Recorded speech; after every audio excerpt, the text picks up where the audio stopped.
Uşaqlar, imtahan zamanı çalışaq bu səhvləri etmək, yəni imtahan günü nələri etmək olmaz. Birinci ən böyük səhv uşaqlar nə edirlər?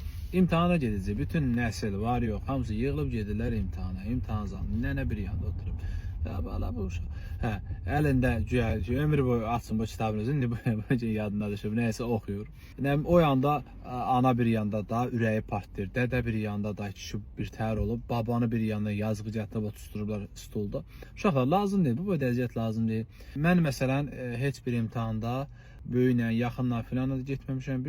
Bir imtahanda birinə ümumiyyətlə tək getmişəm, digərində də bir dostumla getmişəm. Yəni belə.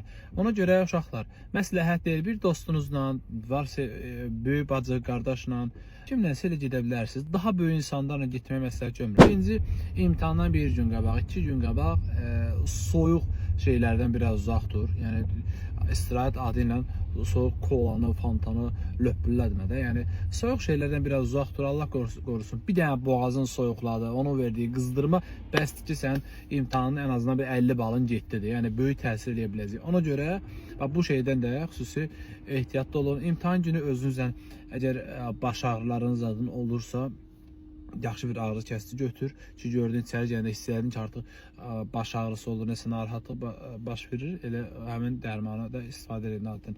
Nəsə istifadə edirsənsə, eləmişsənsə üçün. Daha bir məsləhətim isə hansı fənni, yəni rahat hesab edirsən, hansı fənninə güvənirsənsə, həmin fəndən başlaya bilərsən.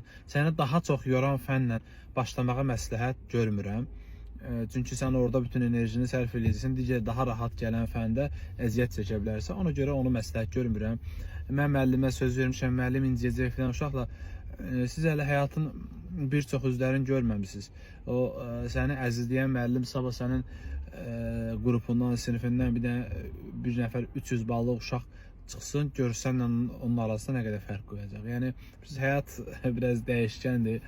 Sizin gördüyünüz, düşündüyünüz saf həyat deyil. Çox üzləri var həyatın. Bunu ən çox inşallah qəbul olun, universitetdə görəcəksiniz ki, mələk cildində görünən insanların necə şeytan tərəfləri var.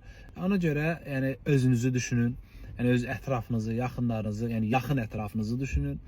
Sizin üçün canı yanan insanları düşünün, onları üzməməyə çalışın. Bu qalan zamanınızdan da daha dəyərli istifadə edin və əgər bizlə bu zamanınızı dəyərləndirmək istəsəz, sınav qruplarımız var ki, hər gün sınaq atacaq. 3-cü qruplar üçün Azərbaycan və ədəbiyyatdan aylıq qiymət 30 manat, 2 fən bir yerdə tutma, yəni bir fən 15 manata düşür. Həmçinin sürət qrupu var ki, hər gün dərs keçirik. Bir də təkrar qrupu var ki, 1-2 gün açacaq, başdan ayağa hər şeyi təkrarlayacaq. Bu qrupların hər birinə qoşulmaq üçün 055 597 0151 və ya 070 882 18 83-ə yaza bilərsiniz.